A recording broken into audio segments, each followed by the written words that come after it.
Immigration ਨੂੰ ਲੈ ਕੇ ਆਪਣੇ ਗੁਆਂਢੀ ਮੁਲਕ ਕੈਨੇਡਾ ਦੇ ਵਿੱਚ ਵੀ ਕਾਫੀ ਜ਼ਿਆਦਾ ਸਖਤੀ ਹੋਣ ਜਾ ਰਹੀ ਆ। ਕੈਨੇਡਾ ਵਾਲਿਆਂ ਨੇ ਓਪਨਲੀ ਅਨਾਉਂਸ ਕਰ ਦਿੱਤਾ ਵੀ ਅਸੀਂ ਇੰਡੀਆ ਤੇ ਬੰਗਲਾਦੇਸ਼ ਤੋਂ ਆਉਣ ਵਾਲੇ ਲੋਕਾਂ ਤੇ ਜਾਂ ਜਿਹੜੇ ਆ ਚੁੱਕੇ ਆ ਉਹਨਾਂ ਨੂੰ ਪੂਰਾ ਇਨਵੈਸਟੀਗੇਟ ਕਰਾਂਗੇ। ਕੈਨੇਡਾ ਦੀ ਇਮੀਗ੍ਰੇਸ਼ਨ ਮਿਨਿਸਟਰ ਲੇਨਾ ਡਿਆਬ ਉਹਨਾਂ ਨੇ ਪਬਲਿਕਲੀ ਐਕਨੋਲਜ ਕੀਤਾ, ਪਬਲਿਕਲੀ ਮੰਨਿਆ ਵੀ ਜਿਹੜੀਆਂ ਇਹ ਪਾਵਰਸ ਅਸੀਂ ਯੂਜ਼ ਕਰਨ ਜਾ ਰਹੇ ਆ ਇਹ ਯੂਜ਼ਲੀ ਪੈਂਡੇਮਿਕ ਜਾਂ ਵਾਰ ਸਿਚੁਏਸ਼ਨ 'ਚ ਹੁੰਦੀਆਂ ਆ। ਪਰ ਇੰਨੀ ਜ਼ਿਆਦਾ ਪੇਪਰ ਵਰਕ ਦੇ ਵਿੱਚ ਹੇਰਾ-ਫੇਰੀ ਹੋਈ ਹੈਗੀ ਆ, ਉਹਦੇ ਨਾਲ ਉਹਨਾਂ ਨੇ ਇੰਡੀਆ ਤੇ ਬੰਗਲਾਦੇਸ਼ ਨੂੰ ਸਿੰਗਲ ਆਊਟ ਕਰ ਦਿੱਤਾ ਆ। ਉਹਨਾਂ ਨੇ ਉਦਾਹਰਨ ਦਿੱਤੀ ਆ, ਕਹਿੰਦੇ ਭਈ ਮਈ 2023 ਤੱਕ 500 ਦੇ ਕਰੀਬ ਅਸਾਈਲਮ ਦੀਆਂ ਐਪਲੀਕੇਸ਼ਨਾਂ ਆਉਂਦੀਆਂ ਹੁੰਦੀਆਂ ਸੀਗੀਆਂ, ਜੋ ਕਿ ਵੱਧ ਕੇ ਜੁਲਾਈ 2024 ਤਾਈਂ 2000 ਪਰ ਮੰਥ ਹੋ ਗਈਆਂ। ਸੋ ਟੈਂਪਰੇਰੀ ਜਿਹੜੀ ਵੀਜ਼ਾ ਐਪਲੀਕੇਸ਼ਨ ਆ ਇੰਡੀਆ ਤੋਂ ਉਹ ਵੀ ਕਾਫੀ ਜਿਹੜੀਆਂ ਘਟ ਗਈਆਂ ਹੈਗੀਆਂ। ਹੁਣ ਜਿਹੜਾ ਡਾਕੂਮੈਂਟ ਪ੍ਰੋਸੈਸਿੰਗ ਟਾਈਮ ਆ ਉਹ ਪਹਿਲਾਂ 30 ਦਿਨ ਹੁੰਦਾ ਸੀ 2023 ਜੁਲਾਈ ਤਾਈਂ, ਜੋ ਵੱਧ ਕੇ 54 ਦਿਨ ਤੱਕ ਚਲਾ ਗਿਆ ਕਿਉਂਕਿ ਇੰਨੀ ਵੱਡੀ ਗਿਣਤੀ 'ਚ ਲੋਕ ਜਿਹੜੇ ਆ ਅਪਲਾਈ ਕਰ ਰਹੇ ਸੀ।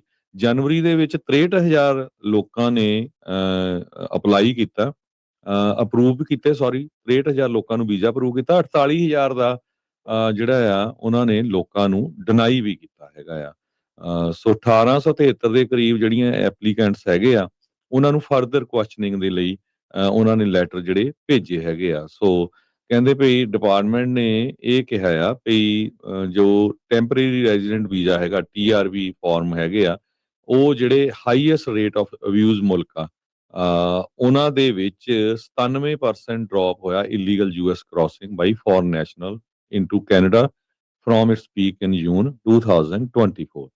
ਸੋ ਹੁਣ ਕੈਨੇਡਾ ਵਾਲੇ ਵੀ ਜਿਹੜੇ ਆ ਜਿਹੜਾ ਟਾਈਟ ਪੂਰਾ ਕਰਨ ਜਾ ਰਹੇ ਆ ਤੇ ਹੋ ਸਕਦਾ ਕਾਫੀ ਲੋਕਾਂ ਨੂੰ ਉੱਥੋਂ ਜਿਹੜਾ ਵਾਪਸ ਆ ਉਹ ਵੀ ਭੇਜਿਆ ਜਾਵੇ। ਕਹਿੰਦੇ ਵੀ 25% ਇਨਕਰੀਜ਼ ਹੋਇਆ ਹੈਗਾ ਵੀਜ਼ਾ ਰਿਫਿਊਜ਼ਲ ਫॉर ਫਰਾਡ ਜਨਵਰੀ ਤੋਂ ਲੈ ਕੇ ਮਈ ਮਹੀਨੇ ਤਾਈਂ, ਤੇ ਇਹ ਕਾਫੀ ਵੱਡਾ ਨੰਬਰ ਆ। ਤੇ 71% ਡ੍ਰੌਪ ਹੋਇਆ ਪੋਲੀਟੀਕਲ ਅਸਾਈਲਮ ਦੇ ਕੇਸਾਂ ਦੇ ਲਈ।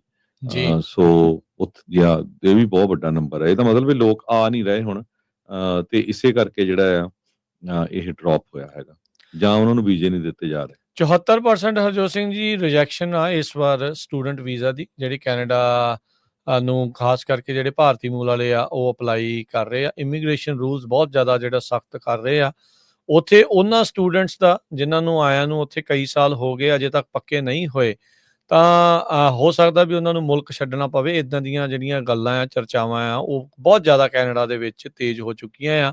ਉਹਨਾਂ ਦੇ ਵੀਜ਼ਿਆਂ ਨੂੰ ਐਕਸਟੈਂਡ ਜਿਹੜਾ ਉਹ ਨਹੀਂ ਕੀਤਾ, ਜਿਹੜਾ ਉਹ ਜਾ ਰਿਹਾ।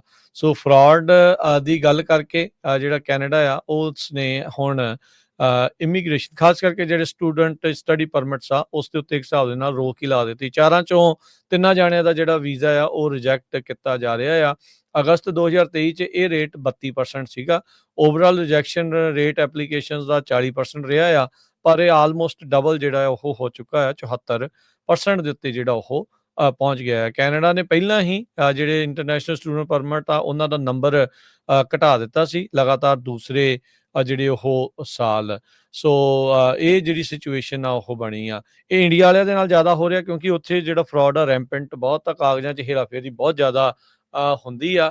ਇਹ ਕੁਝ ਸਮਾਂ ਪਹਿਲਾਂ, ਕੁਝ ਮਹੀਨੇ ਪਹਿਲਾਂ ਕੋਈ ਇੱਦਾਂ ਦੀ ਇਹਨਾਂ ਦੀ ਪਬਲਿਕ ਹੀਅਰਿੰਗ ਚੱਲ ਰਹੀ ਸੀ। ਉਹ ਕਹਿ ਰਹੇ ਸੀਗੇ ਵੀ ਸਾਨੂੰ ਪਤਾ ਤਾਂ ਹੈਗਾ ਆ ਵੀ ਉੱਥੇ ਗੜਬੜੀ ਬਹੁਤ ਹੁੰਦੀ ਹੈ, ਪਰ ਸਾਡੇ ਕੋਲ ਸਬੂਤ ਨਹੀਂ ਜਿਹੜੇ ਉਹ ਹੁੰਦੇ, ਇਸ ਲਈ ਸਾਨੂੰ ਉਹ ਕਾਗਜ਼ ਮੰਨਣੇ ਜਿਹੜੇ ਉਹ ਪੈ ਜਾਂਦੇ ਆ। ਪਰ ਤੁਸੀਂ ਦੇਖ ਲਓ ਵੀ ਕੰਪੈरेटिव to China the 24% Harjot Singh ji rejection rate, ਤੇ ਇਹਨਾਂ ਦਾ ਦੇਖੋ 74% ਦੇ ਉੱਤੇ ਜਿਹੜਾ ਉਹ ਆ ਚੁੱਕਾ ਆ। ਸੋ ਇੰਡੀਆ ਤੋਂ ਜਿਹੜੇ ਪੰਜਾਬ ਵਾਲੇ ਵੀ ਬਹੁਤ ਆਉਂਦੇ ਆ ਉੱਥੇ, ਆਪਾਂ ਨੂੰ ਪਤਾ ਆਉਂਦੇ ਰਹੇ ਆ।